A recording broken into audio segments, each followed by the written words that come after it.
Hi guys, in this lesson we'll learn how to play D sus4 chord, and if you already know how to play D chord then it's going to be very easy. So make sure your guitar is properly tuned, and if you don't know how to tune a guitar, check the I button. So let's get started. To play a D sus chord, you just need to play D chord.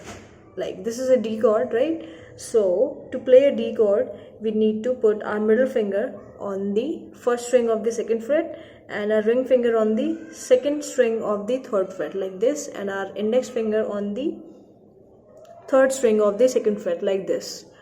Now to play D sus, you need to put your pinky finger on the first string of the third fret like this.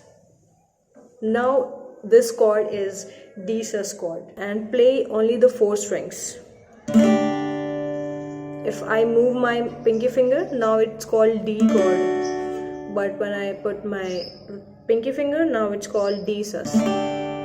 So that's the difference between D chord and D sus4, and it's one of the most beautiful chords.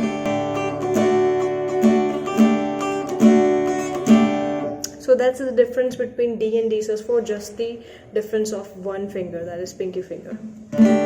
So that's how you play a D chord and D sus chord. So shake it off, place it again, shake it off, place it again, and practice these chords.